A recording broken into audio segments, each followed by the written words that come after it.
Welcome, Kyle. Thank you so much for joining us. I really appreciate you taking the time to do this. My pleasure. Thanks for inviting me.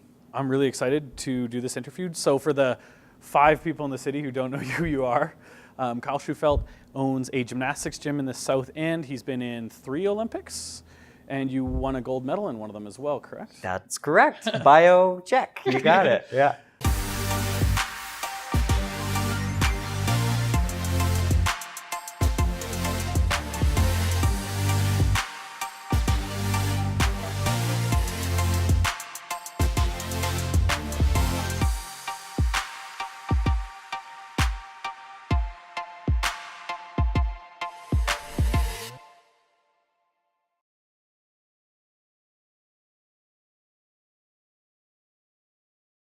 So tell us a little bit about who you are and Kyle Shewfelt Gymnastics. So I'm a born and raised Calgarian. I grew up in the southeast of the city in Dover, and my parents actually still live there in the same house that I grew up in. It's been renovated since, but so I'm a Calgarian at heart, and I love this city. And when I was finished competing in gymnastics, I spent 22 years training and competing, went to 3 Olympic Games, and after Beijing in 2008, I knew it was my time to be done. My gut spoke to me, and I knew it was time. And so I decided through a process of transition that I wanted to give back to this city, and I wanted to make an impact here, and I wanted to use the sport that I love to create like a grassroots movement of the next generation of kids that can fall in love with the sport. So that's why I decided in 2013 to open a gym, and it's been very rewarding. Awesome, that's great. How did you originally get into gymnastics? So my dad actually was a hockey player. So he played for the Brandon Wheat Kings. He grew up on the ice. Like he'd be playing out with his friends and he'd go home when his toes were frozen. And so he wanted his little boys, obviously, to play hockey. So I learned to skate when I was 2 years old. My brother and I were on little bob skates and my dad would skate us around. And by the time I was like 5 or 6 years old, I was already in a hockey league. I could skate backwards. I'd be skating around the ice. But it didn't speak to me. Gymnastics was the thing.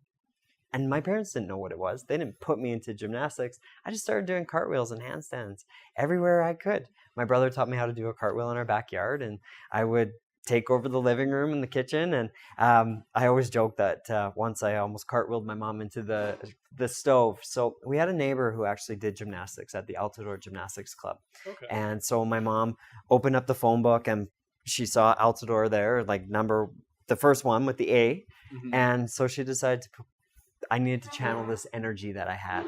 And so she put me into the gym. And by the time I was 7 years old, I really started to have a dislike of hockey. Waking up early on Saturday mornings was like torture for my parents to take me to hockey because I'd fight them the whole way. But gymnastics was the thing that I wanted to do. So that's how I always say, like, gymnastics found me. I didn't find it, it found me. So did you train at Altador for a long time then? Yeah. I started there when I was 6. And I trained there until I was 22. So I trained there for my entire career up to the Olympic gold. And I think what's even more interesting about the story is that I trained with the same coach almost for the whole time. I started in the recreational program, did grassroots foundation gymnastics, and then I had this natural ability, and I was strong and I was flexible. And so one of my rec coaches, his name was Brian, he called this man Kelly over to like the recreational side of the gym, and he's like, I've got this little kid, he's got like this blonde hair combed over to the side, and he can do a round-up back handspring, and he taught it to himself in the backyard. And so Kelly was like, okay, I should see this kid. So he's like, hey, little buddy, what is it that you taught yourself in your backyard? And I went barreling down the floor, round-up back handspring, jump. He's like, oh, can you do the splits? I was like, bonk, right down into the splits. And then he came and he lifted me up to a bar and he said, show me how many chin-ups you can do. And, my legs were bicycling and he made sure to put them together. And he's like, no. In gymnastics, we do it with straight legs tight and together. And I did 7 chin-ups. And so he was like, okay, this kid's got acrobatic talent. He's flexible and he's strong. And the next thing he said was, where's your mom? So I feel very, very lucky that I was able to have that interaction. I truly believe in like karma and fate. And like the stars aligned for us on that day because Kelly was a coach that protected me. He was a coach that looked out for me, and he was a coach that also didn't think he knew everything. So he brought in mentors. He brought in people around him He brought in great Russian coaches to work with us over the summer, just to give us the knowledge and also that he could learn from as well. And there was a coach, his name was Eugene Galperin, and Eugene was Kelly's mentor coach, and he really helped Kelly develop a strong plan for what the future could look like for myself and my group of young guys that were training together. And Eugene told Kelly, he's like, Kelly, with this kid, you've got a golden fish. And if he doesn't amount to something, then you're a very bad coach. That's what Eugene told Kelly. So Kelly protected me throughout, and he kept bringing in mentors, and that's why we were able to reach that pinnacle together. I was very, very proud on that day to be able to run off the floor and hug this man who I consider to be a family member. Wow, that's really cool. I did some of my competitive gymnastics coaching certifications at Altador. Okay. Yeah, it was a good gym. It was a lot of fun. Yeah, Altador was a club that really supported me. You know, as an elite level athlete, there's a lot of needs that you have that are very singular and very single-minded focused. And I used to kick 20 kids off the floor who were in their rec classes because I had to do floor routines that day because I had to go to a World Cup the next day, you know, to Germany or whatever it was. And so Altador really accommodated me, and they looked for like grants, and they looked for all of these things to help get me to that place. And they also supported Kelly. So I'm very, very thankful for that club. And for everything they did to help me achieve my ultimate dream. So what was your first big competition? My first big one? Yeah. What do you consider a big competition? It's like Worlds or Olympics or something like that. So my first big competition was actually the Olympic Games in 2000. I was 18 years old. I competed at several World Cups before that. Okay. Long story short, Canada only had 2 spots to the Olympics in 2000 because the team came 18th at the 99 Worlds. So that earned the team 2 spots to the games. And so they took me, this young 17-year-old, and sent me around the world to try to earn the second spot. I had to qualify. I had to be ranked top 16 in the world based on the World Cup ranking system. And so the Canadian Olympic Committee trusted Gymnastics Canada to send this 17-year-old kid with not much experience. I had competed in Europe at invitationals. I had competed at the World Youth Games, which was a big like youth Olympics in '98. But I got sent to these World Cups, and I did end up qualifying to the Olympics in 2000. I came 7th at a few meets, and that earned me a top 16 placing in the world. So my first big meet on the podium with the Olympic rings was in 2000 in Sydney. And I remember standing in the corner of the floor, and my legs were literally shaking. They were shaking. I didn't even know. I thought I knew everything, but in that moment, I realized that this was bigger than anything I ever could have imagined. Huh. Wow, incredible. How'd you do in that Olympics? So at that Olympics, I ended up coming a respectable 12th place. But what really motivated me at those games was I went out of bounds. So in gymnastics, there's like a white line that goes around the floor. And if you go outside of it, then it's a 1/10 off your score deduction. It's a mandatory deduction. So I ended up going out of bounds. I had too much energy on my first pass because I was just like so much energy inside of me. Yeah. And I didn't know how to control the adrenaline. So I went out of bounds. And that 1/10 of a point, if I would have gotten that back on the score sheet, I would have been in 4th place and I would have moved to the final. So I tasted that. I was like, wow, I was so close. And then my friend actually ended up winning those Olympics. His name was Igor, and he was a gymnast from Latvia. And to see someone who's your peer, who you've actually beaten at World Cup competitions, win the Olympic Games, it becomes a lot more real to you that maybe you could do that too. So he let me hold his gold medal in Sydney. We were kind of like backstage. There's this like athlete area where you can grab drinks and Snickers bars and whatever. And he was there, and I saw him. I was like, "Oh my God, Igor, you won!" He's like, "Yeah, do you want to see my medal?" I'm like, "Absolutely!" And I held it, and I was like, "Holy, this is like a heavy medal." And I remember him saying to me, it was really impactful. He said, "Maybe next time it can be you," and like that stuck with me. Yeah. Wow. So growing up, and I'm sure in like middle school and high school, I know a lot of the higher level competitive gymnasts that I used to be friends with had to train like at least 20 hours a week. And I imagine you have to have a somewhat rigorous diet to get to that level and make a lot of sacrifices. What kind of sacrifices and things did you have to give up growing up to get to that level of performance? The word sacrifice is something that I'm not really comfortable with because I made choices. I never felt like I was giving things up. You know, I had a great balance. My parents and my coach allowed me to have lots of independence, and I got to go out. I could go out and party if I wanted to till 2 a.m, but I was making a choice not to because I knew I had to get up the next day and train. I trained anywhere from 24 to 30 hours a week. We would do 2 training sessions 4 days a week, and then on Wednesdays and Saturdays I would have 1 training session, and then Sundays I would have off. So there was a lot of, I was choosing to follow this path. Sure, I missed out on a few things. I didn't get to go like camping with my friends, and I didn't get to go to every party, and I didn't graduate on time. I graduated years after all of my peers. But sacrifice to me is something where you feel like you're missing out. And I never felt like I was missing out on anything. And when it comes to diet, I was scrawny. And like I grew up on French fries and grilled cheese sandwiches, okay? It wasn't until I was about 20 years old, 2002-ish is when like, you know, drinking beer and eating bad food kind of caught up to me. Yeah. And I realized that to reach that next level, to be like an Olympic champion, not just an Olympian, I needed to up my performance everywhere in my life. So that's when the big shift happened when I was about 20 years old in terms of like diet and taking care of my body as well a little bit more. At first, it wasn't completely on my radar. Yeah. And then how old were you when you won the gold medal? So I was 22. Okay. Yeah, I was 22. Was that the 2008 Olympics? 2004. 2004. Yeah, Olympics. in Athens. Okay. So tell us a little bit about how that made you feel. It was a special day. It was a day that I will never forget. It's a day I can close my eyes and I can go back to that day and I can remember every sound. I can remember every thought. I can remember every smell. I can remember the way things felt. I can remember the way the floor felt on my feet. I was so present and fully immersed in that moment. And there was nothing in the world that was more important to me than that. And I spent 16 years of my life laying in bed, like imagining what that moment might be like, or imagining getting a gold medal or whatever. You know, as a kid, you've got these big pipe dreams. But being there, it was literally, I had dialed it back to the performance.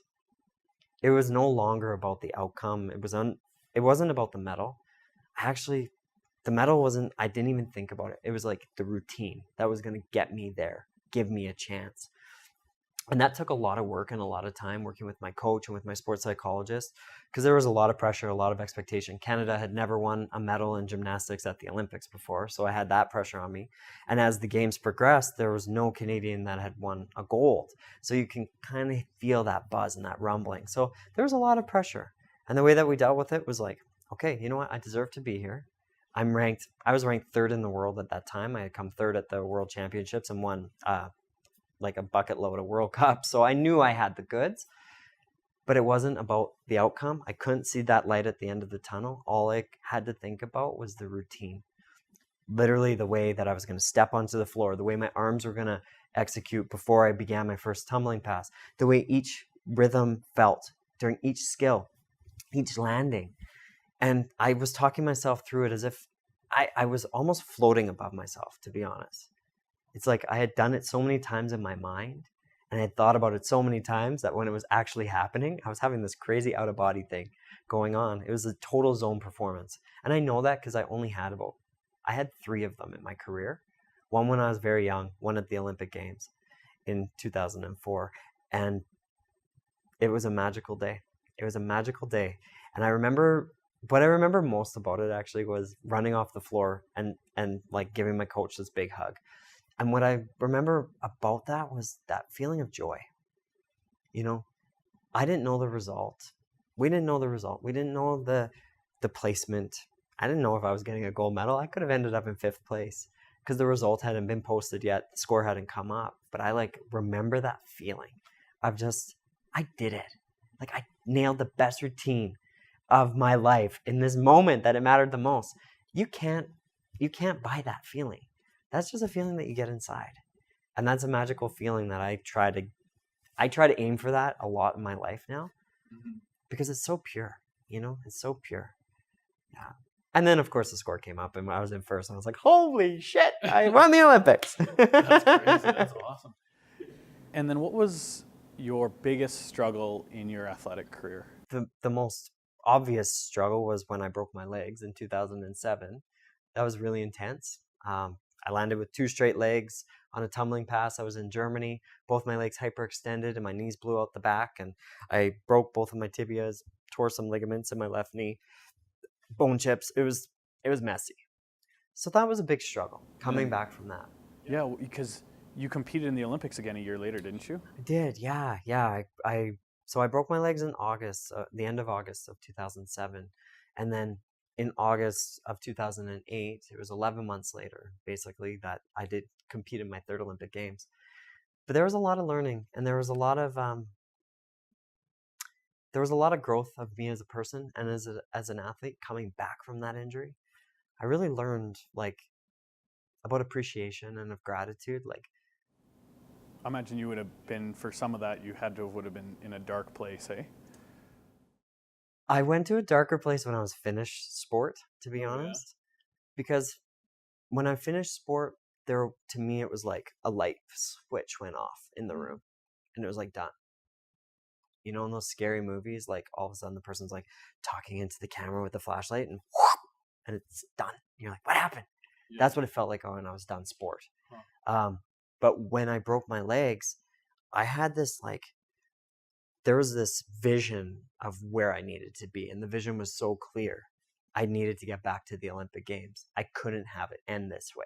Mm-hmm. I remember sitting at the kitchen table with my mom 3 months in. I was in a wheelchair for several months. I had these giant braces on my legs. My muscles were dangling off my body.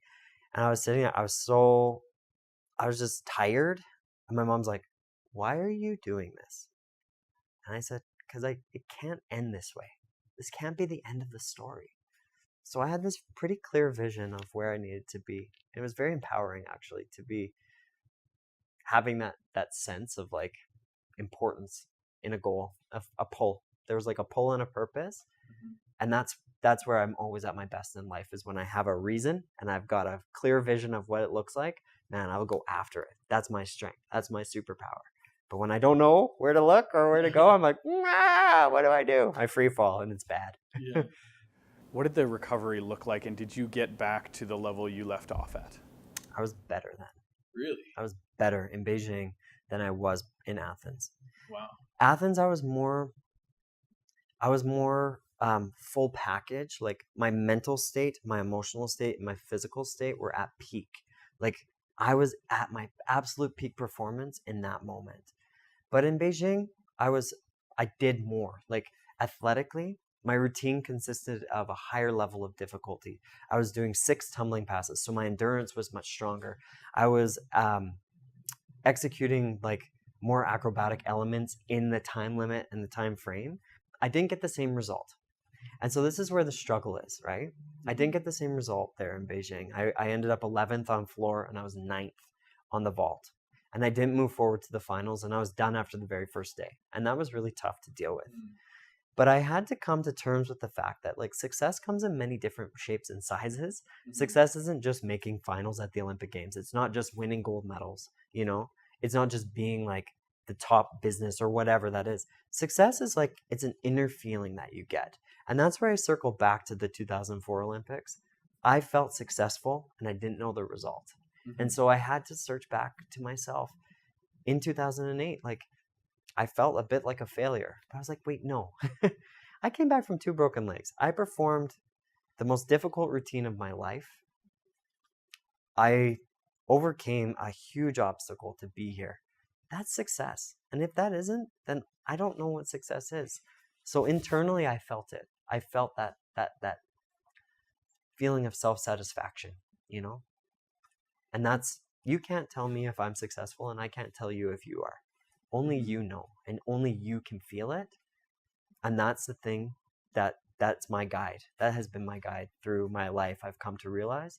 But as I move forward through business and as a parent, there's a little voice inside of you. There's a little thing that speaks to you, and it's yeah, you did enough. And that's, at that point, you got to be okay with it. So what did the transition look like from being an athlete into retirement from that and into being an entrepreneur? Well, it was a rocky road, let me tell you. I think we make an assumption that elite athletes, Olympic champions, are gonna like easily transition to the next thing, and it's just gonna be like it's gonna be there. Here you go. Here's the next thing. That wasn't the case for me, and I don't think that's the case after talking to a lot of my peers who have achieved Olympian status and stuff. It's not easy. Like the next thing doesn't come overnight. It takes time. Just like sport took 16 years for me to get to the Olympic level and win, and 22 years of doing it. It takes some time.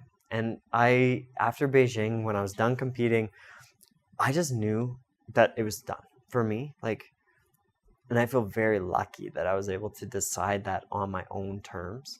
There's so many athletes that get injured and then that's the end. And then they keep wondering what if.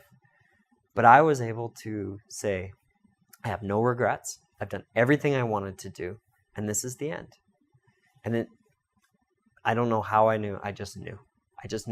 So I get back from Beijing and I'm home. And I don't have anywhere to be. Of course, I was doing some TV stuff. I was doing some speaking stuff. But those were gigs that would, once a week or maybe once every couple of weeks, I'd be fly to Toronto, do a speech, or go do a world championship coverage or whatever it was. But I didn't have a stable thing in my life and that security of a daily purpose to get up and work towards, And gymnastics gave me that every day. I had a place to be and people that were holding me accountable to bringing out the best of myself, my teammates, my coach, the federation. There was people who were watching, and I just felt really alone. I felt really lonely when things were done, and I started to go into a bit of a dark, depressed state. I had a hard time leaving my house, and I knew there was this weird conversation that would happen in my mind, and it would be you need to leave the house. You need to go do something. Go for coffee with a friend. Go for a run. Go to a yoga class. Do something. And I couldn't come up with the courage to go and do it.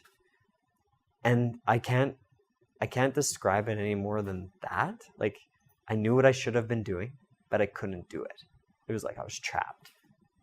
I remember one afternoon in particular, I was laying in my kitchen in a ball, bawling my face off because I just felt so horrible about where I was at. And the self-loathing was just happening and my body was starting to change a little bit. I was losing my muscle mass and I was noticing that, right? So it's compounding.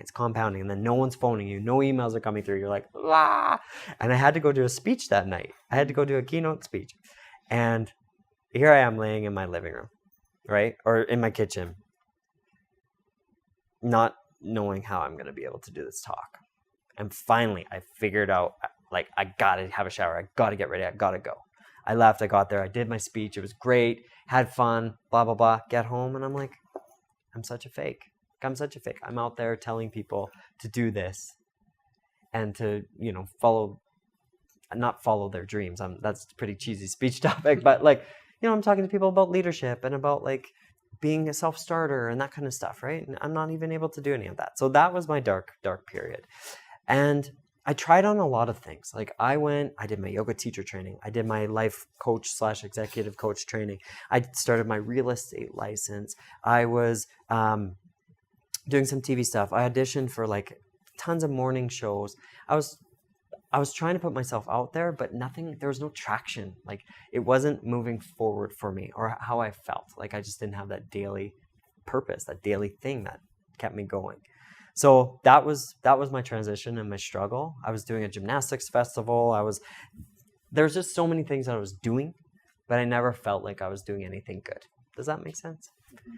So I got the opportunity in 2012 to go to London to cover the Olympic Games with CTV.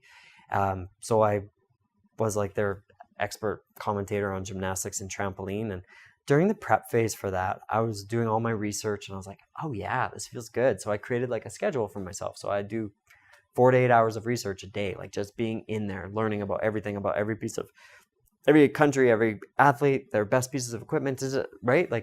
Really immersed in it. And when I got back from those games, I realized that I was fighting so hard against like moving forward with gymnastics. I wanted to move away from it, trying all these other things. And I kind of had this light bulb moment. I'm like, no, like gymnastics, always gymnastics. This is the thing that makes me happiest. So I decided to dive off the edge of the diving board and open a gym. That's my transition in a nutshell. I didn't know if I was going to get through it. It was a very tough time in my life. So after you came to that realization that you needed to stick with the gymnastics after trying everything else, what was the first steps towards opening your gym? Well, the first thing is always the idea, right? I think most entrepreneurs have that light bulb moment where like, here's the thing I want to do. And then for me, the first step, I'm a writer. I need to write things down. I journal all the time. So I went and bought a new journal, like this really nice one. And I just started to write out all the things I could think of that I was going to need to figure out, all the problems I was going to have to solve on the way.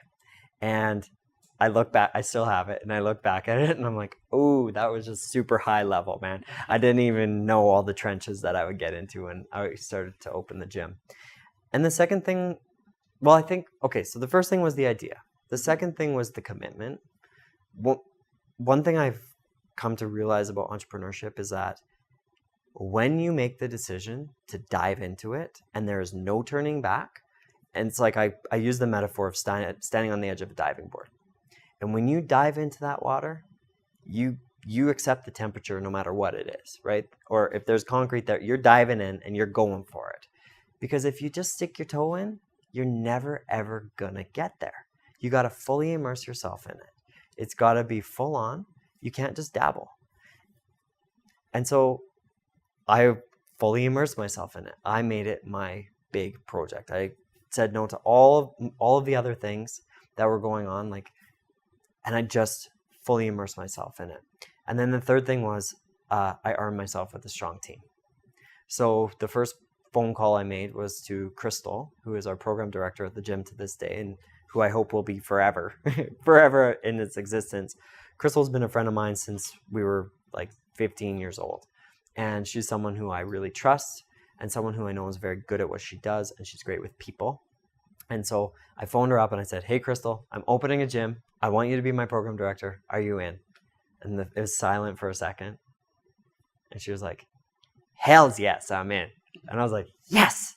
So she had 2 young sons at the time. And so we figured out a way to work around that. And she became a sounding board. And she had ran a gymnastic program at the Outdoor Club for quite some time when we were kids. And she had left to have her family. And so she kind of knew what things were coming that I had no idea. Like I have the vision. I got the big overarching vision and what the brand will be and the vibe and like the feeling. And she was like a bit more, what sort of details did we have to sort out? So that those were sort of the first big 3 steps. Was first getting the idea, second making the big commitment, and third arming myself with people and making accountability around myself. Telling people I'm opening a gym. Because when you say it to people, when I say it to people, I got to do it. It's like writing a book. I've told people I'm writing a book because I'm getting it done. And that helps get you through those hard times. Because it gets hard. It gets muddy. It's like called the trough of sorrow. You're in the bottom. You're like, oh, this is the worst. I can't solve this. I just want out. No, you've told people. You got to get out. I think Seth Godin actually wrote a book about that called The Dip. Yes. That was really good. Totally. Yeah, I love this stuff. So what was the biggest struggle in the first year in your business? So during the first year, I would like to say it was all conceptualized in September of 2012 when I got back from the London Olympics. So the first year was actually just putting together all the business plan, finding the investors, finding the space, doing like the layout of the equipment. There was probably more during that first year before we even opened our doors than there was in the second year after we opened our doors. There's just so much that has to get done and so many stones that need to be unturned that you don't even know are there. And all of a sudden the roadblock's there. But I learned to trust my ability to like solve problems, and to get my way through it during that process. Like I didn't trust that for so long after I was done gymnastics. But during this process of opening the gym, I was like, no, I can do this. I'll figure it out. I had no idea how to negotiate a real estate lease. Well, I hired a great lawyer and a great real estate guy, and we figured it out. It was a very intense time. I look back on spreadsheets now of all the things that I had to think about and do, and I was like, wow, how did I survive? How many hours would you say on average you worked a week during that time? A week. Well, I was doing 14 to 16 hours a day, if not more. I would wake up with spontaneous bursts of idea at 4 in the morning, and then I just have to get up and start working. I stared at so many spreadsheets, that's the only way I could keep things organized, the list of things. And I created like 3 sets: action items, back burner items, like I'm probably never going to do it, but here's my idea. And then like reference items. Here's something I'll need to know. Here's something I'll need to know. So I had like in my email even 3 little actions, references, and back burners just to keep me going. Like this is action, got to get it done. This is right? Keeping all of that organized. But yeah, I was doing anywhere from 14 to 20 hours a day. By the end of it, I weighed 132 pounds. I was so skinny because I was forgetting to eat because I was just like in it.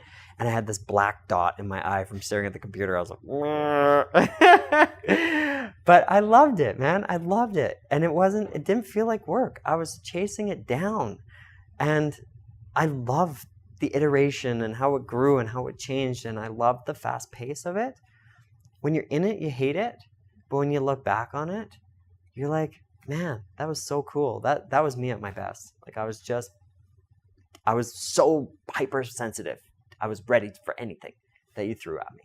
And since then, what's been your biggest struggle with the business? I think managing expectation is always a struggle. I remember when we first opened, I really wanted to be everything to everybody because I'm a people pleaser and I like people to like me. And so at first I was really offended when there was actually this guy whose son was taking classes and then the dad wasn't happy with the way that it was. And so he basically made a personal attack on me because my name is on the business. You know, your business is this, right? As if it's like totally my fault. And I got offended. And then I came to realize I wasn't the right fit for him. Mm-hmm. You know, because we have a lot of people that love what we're doing. And so now, that was the struggle. But now I've come to realize that I'm not everything to everyone. I'm something to someone. And there's a certain segment of people that are going to love what we're doing. And there's a certain type of coach that's going to excel in our environment. And so I'm trying to attract more of that. And I'm not trying to speak to the people that can't be converted. We're not a high performance facility. We are a recreational gymnastics facility where we're doing gymnastics for fun, and our team are great coaches and everyone likes to have a good time, and we're not super serious. Like we're not trying to produce the next Olympic champion. We're grassroots focused. And so knowing that that's what we stand for and that's what our brand is, it's so much easier to tell someone like, you know what, we're just not right. We're just not the right fit for you. So that was a struggle. And then I think the second struggle for me that I didn't know was just like HR stuff. I just want to make sure everybody's happy, and figuring out how to do that has been a really big learning for me. Yeah, staffing is always difficult in some aspect. Yeah, and when you get great people, I want them to be with us forever, mm-hmm. you know? And I realize that great people, their lives don't revolve around the gym, and they have other things and other dreams and desires and goals. So we've had great people come and great people go. Mm-hmm. And I always feel really sad when the great people go because I know how much impact and how much value they brought to the business. So what I'm trying to do now as a business owner is to create an experience for the great people, for all the people who are on our team, to have them want to be a part of it for as long as they can, you know, doing fun team events, allowing them to use the gym together for like drop-in nights, that kind of stuff. And just making it not just a place to work, but a place where there's community, where they feel like they're a part of something. And that's something that I don't have full control over. Mm-hmm. It's something that I can kind of like create a bit of, and then the team gets to grow that themselves. So that's been hard to learn to let go of that. Well, typically recreational gymnastics coaches are younger, and it's more of an entry-level job typically, right? So oftentimes they will eventually move on to a career, right? Yeah. Which would be tough for an employer. I thought of another thing that's been a struggle too, being someone that I like control. Like I'm a control guy. I had to do it in my career. I was in charge of my own destiny. So to learn to trust the people around me, that's been a challenging thing to do. I didn't realize it till the first day when we opened the doors and the phones were ringing and I wanted to do everything all at once. And then our office manager at the time, she was like, Kyle, I know how to do this. You need to trust me. You need to trust me and let it go. You need to let it go and let me do it. I can do it well. And I'm like, okay. And then I did, and she did it better than I could have ever imagined. But I want to do it all because I want to save it, right? But no, I hire great people who figure it out. That's what I'm learning. People that are resourceful are always your best asset. Yeah.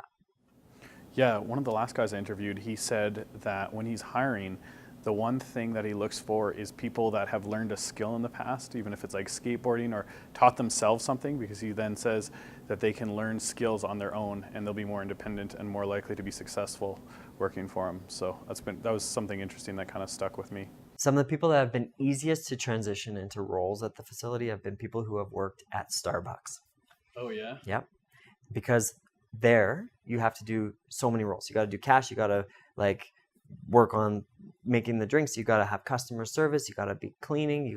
There's so many multitasking things. Not multitasking. You have a multitude of talents in that role. And so anyone that has Starbucks on their resume, I'm like, yep, I'll hire them because I know that they can create a good customer experience, and they're aware of the things that are going on around them enough to know that it's not just about them. It's like there's parents that are sitting there watching. The parents pay the bill. I just find that people who have worked at Starbucks are the ones that kind of really get that. Yeah, Schultz did a good job of building in those systems and processes that ensure customer service, and I think it's the reason that Starbucks is the only coffee chain that's scaled to that level. So what are your goals, both personally and for the business, in the next 10 years? The next 10 years? Oh my God. So this is a question that I struggle with now in my life. When I was an athlete, I knew 10 years down the line, this is where I'd be and this is what I'd want to do.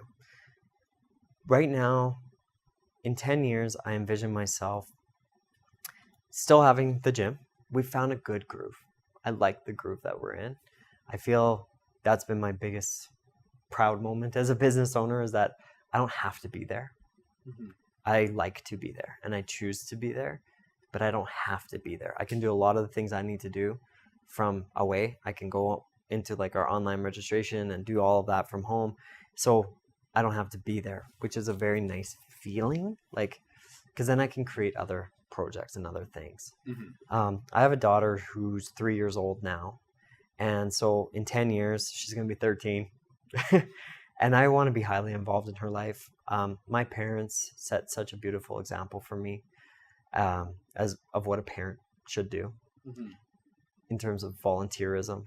My mom was like the president of the board of the gymnastics club. My dad was always working the bingos or the casinos or whatever that was. They were just always doing what had to get done and fully engaged. And I want to do that for my daughter, whatever she chooses to pursue. I want to be fully involved. I want it to be her thing, because my parents let me drive the bus. Like, they never told me which direction I was heading in. They never tried to coach me. They never got in the way of my coach and I's like growth. And I want to do the same for my daughter. I want her to choose her path, and I just want to be there fully supporting her. Yeah, that's sort of my vision for the future for the next 10 years is I want life.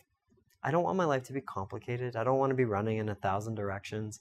I have no desire to open multiple facilities. At first, when we kind of envisioned the gym, and I was speaking to investors, it was like, yeah, maybe I'll open multiple centers in different places in the country. But at this point where I'm at in my life, that's just not feasible. And I don't want to do that because I don't want to be traveling a lot. I like being at home. Especially with the young daughter. Right. I want to see her grow up, and I want to have Friday night dance parties with her. I don't want to be on the road, you know? So right now things are in a great place. If life can continue being fulfilling like this, then I'll be really happy with that in 10 years' time. So one final question. You mentioned earlier that when you had a goal and a purpose behind it, that you're pretty much unstoppable. Do you have any thoughts on how people can find that? Goal and a purpose? That's like the $1 million question, isn't it? Yeah. I think that purpose is something that comes by trying a lot of things. And like, it's not something that I can tell you how to get to, but like when you feel it, you kind of just start to feel it. I don't think you can force it, but I think it's not doing a million things. You know, I see so many people spend so much time like on Instagram, on Facebook, on all these things, just distracting themselves from like the pure purpose of a project, right? Like I've been writing a book and I've been spending a lot of time sitting at the library writing, and I look around and I see people taking phone calls and swiping through their phone and doing this and that, and they're not fully engaged in what they're doing. So I think the best way to find your purpose is to like pick something and be fully immersed in it, fully engaged in it. And if it doesn't feel right, this was one thing I learned in yoga. Nothing's permanent, you know? If you start something and it doesn't feel right, then you can try something new, but you got to get your feet on the ground. Purpose is something that I think is different for everybody. But for me, what purpose feels like is it's a culmination of things coming together. Number one, it makes me feel energized, not tired.